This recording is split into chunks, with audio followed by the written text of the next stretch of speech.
Good morning, Christ Community Church.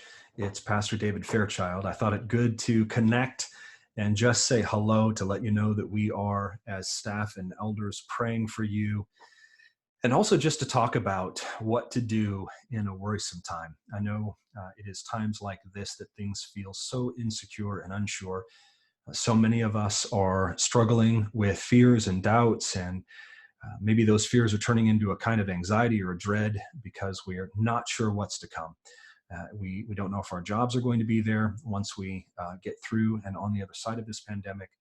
So some of us are dealing with economic insecurity. Others are physically concerned for their own well-being or the well-being of those that they love. And I thought it would be good for us to just talk about what to do with that fear. And now I know that there's a number of ways for us to handle fear, and depending upon what kind of tradition or background you come from, uh, and even just the range of generations within our own church and within our culture can vary greatly, and in many ways determine how we deal with our emotional life. And I think there's a more traditional view that is probably the generation I grew up with. I grew up with parents from the Midwest, hardworking, and it isn't that my parents didn't have emotion, but emotions weren't the most important thing.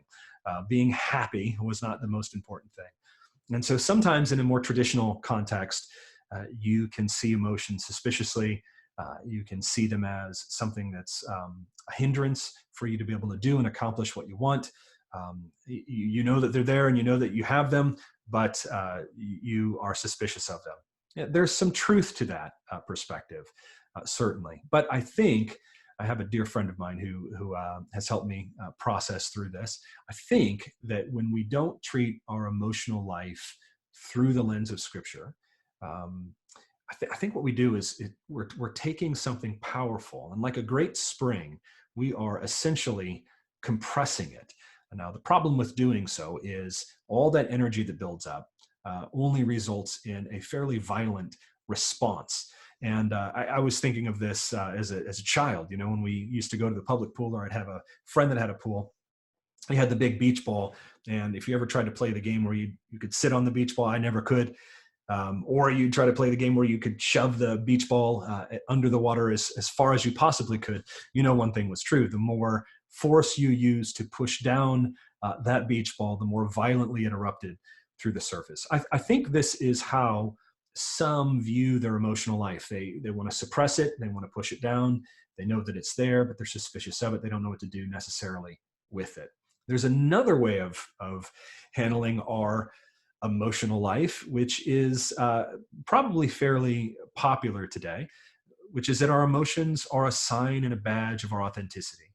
In other words, our feelings become equal to fact, and what we feel is important because it's what it means to be true to ourselves. And this, if one viewed emotion suspiciously and did so in an unhealthy way, I think this views emotions as and feelings as an absolute in a very unhealthy way. And as one writer has said, emotions are great friends, but they are horrible bosses. They are terrible masters. If emotions are allowed to just run their course without any truth by which we discern and observe and experience them, then we will always be subject to our prevailing emotions and feelings in the moment. Now, again, I think both of these views have some level of truth to them. It is certainly true that we should be suspicious of our emotions at times, and it is certainly true that to be truly human means to feel, and it means to have a range and an experience of emotions that we shouldn't run from. And this is why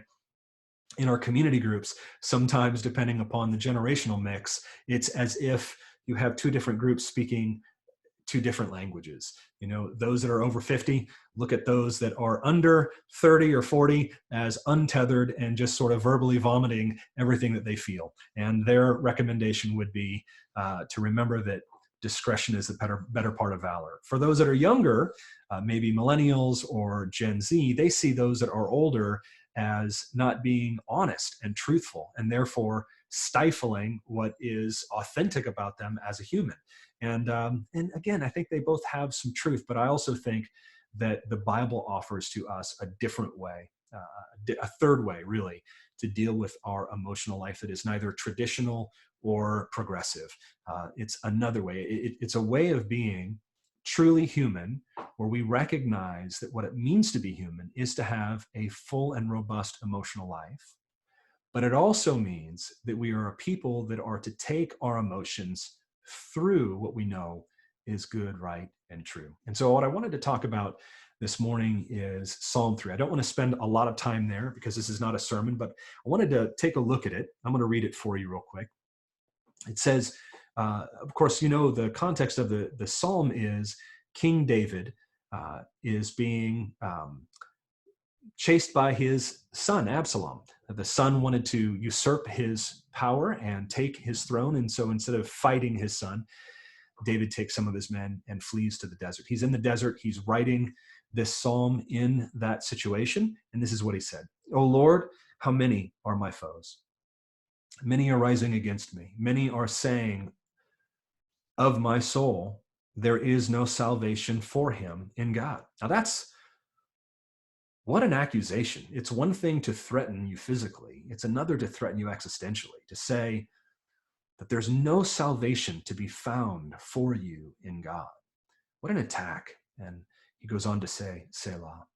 And then verse 3, But you, O Lord, are a shield about me, my glory, and the lifter of my head. I cried aloud to the Lord, and he answered me from his holy hill, Selah. Verse 5, I lay down and slept, awoke again, for the Lord sustained me. He's able to sleep.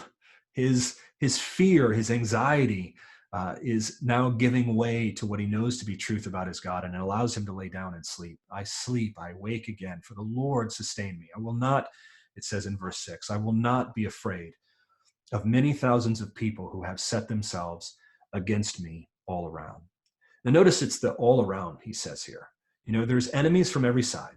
His circumstance is dangerous. It's dire. He is full of fear. He is concerned because a lot of foes have risen up against him. But what does he do? What does he do? Well, verse 3 is the key. But you.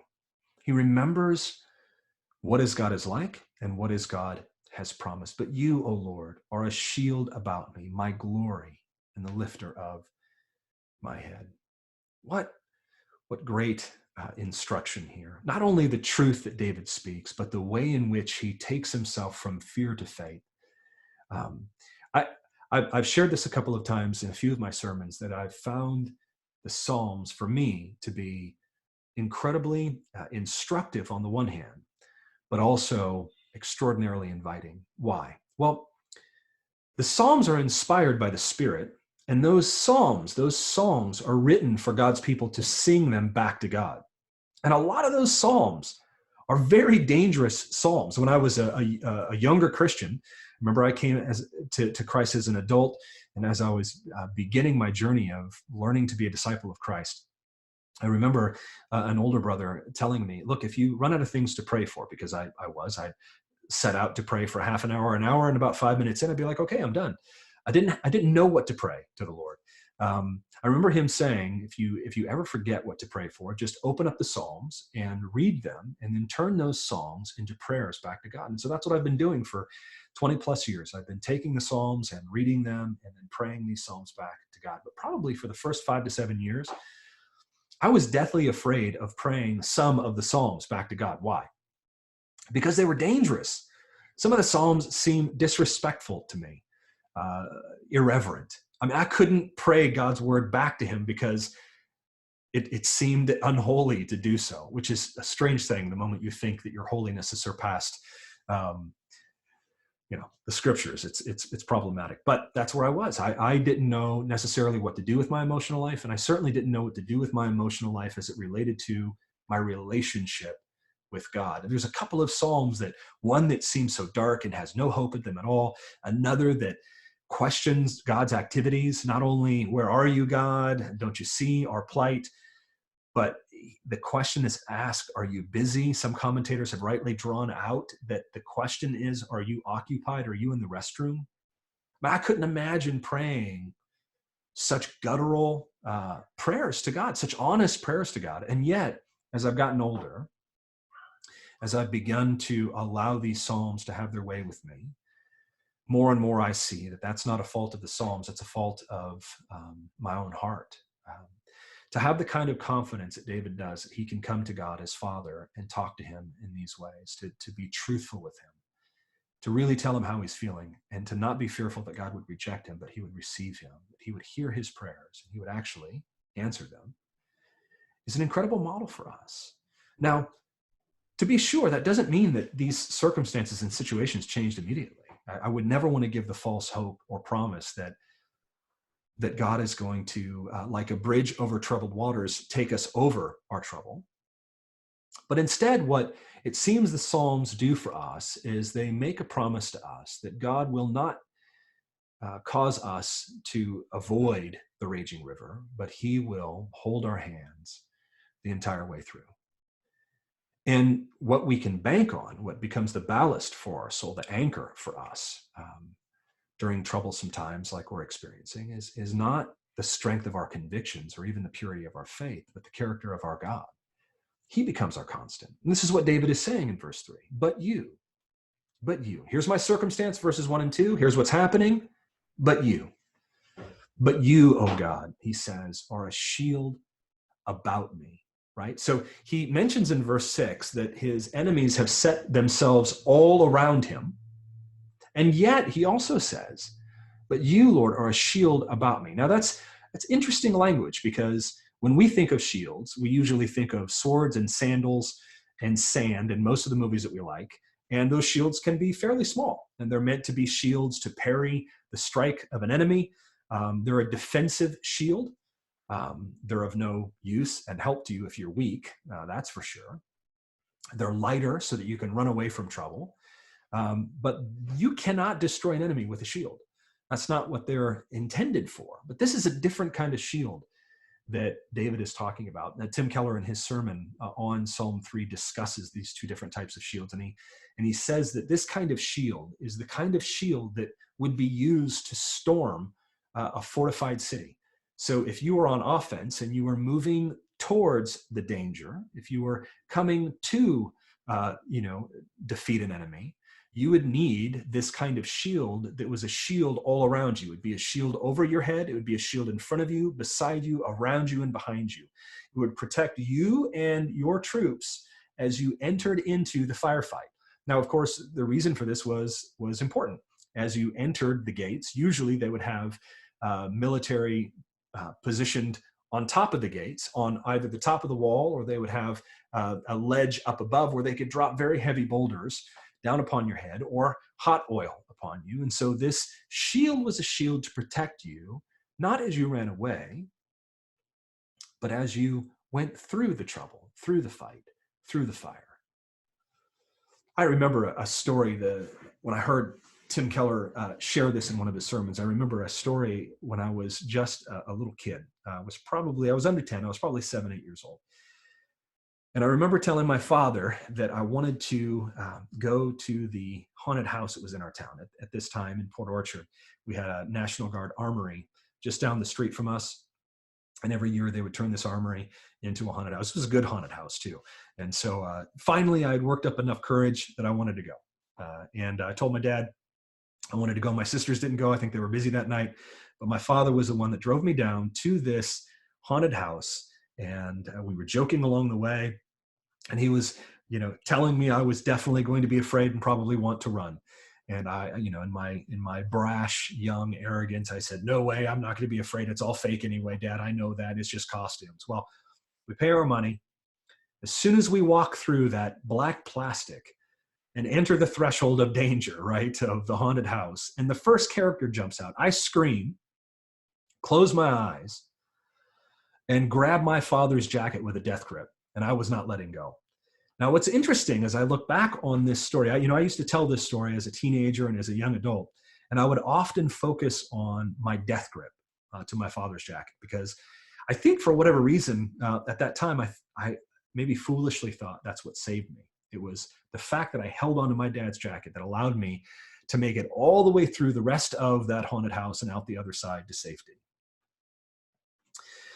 But when I became a Christian and I started to think about that story, I realized it was not the strength of my grip that got me through the trouble, got me through the danger. It was the strength of my father. It wasn't that I trusted in my courage. That was gone the moment I entered. What I could trust was that my father was bigger than any danger before me. And that's what I trusted. That's why I was able to follow him through this haunted house. It's because in my mind, my dad was bigger than any monster, and he would never let these monsters to ultimately overtake me. Now, they were still there. I could still hear their sounds, the shuffling of their feet. I could only imagine what was there because I never opened my eyes from that moment on. But I trusted my dad more than I feared the danger. And I think there's something about that that is true, that we can trust our Father more than the danger before us. And look, it might sound cliche to say those things, but this was not an intellectual exercise that I went through when I became afraid. It wasn't like I processed this, took a moment, collected my thoughts. None of that happened. I did what I knew I could. I trusted the one who I believed was bigger still. And I think when we're in periods of trouble and circumstances like we're experiencing, it makes our faith very simple. Everything that seems so complex and theological becomes simplified, and the things that we trust really emerge. So I'm hoping that what emerges is for us a greater recognition that it isn't our courage or our strength that ultimately secures us, but it's the sure confidence of the character and the nature, the promises of our Father to be with us through it all. I just remembering this great movie, and if you've never seen it, I haven't seen it for a long time, so I'm stepping out on a limb as to whether or not I should even recommend it. But there's a movie called Crash, and it's a pretty complicated film. It's only complicated when you get you're halfway through and you're not quite sure what's going on until you see at the end how everything comes together. But there's this amazing scene that brings tears to my eyes every time I watch it. Michael Pena is an actor that's in it. He's a locksmith, and his family lived in a neighborhood where there was gunfire and a lot of danger. So he moved, and they're in a house. He comes home from a long day of work, only to find his little girl hidden under the bed.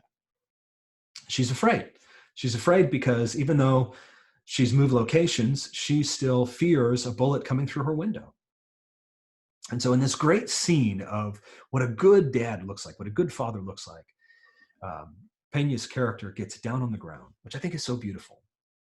And he begins to speak to her under the bed, and he begins to talk with her. How's she doing and what's going on? And he reaches her exactly where she is, which is exactly what God does to us. He meets us exactly where we're at. In the midst of our fear, even though we're hiding under our beds, he comes to us still and he speaks to us.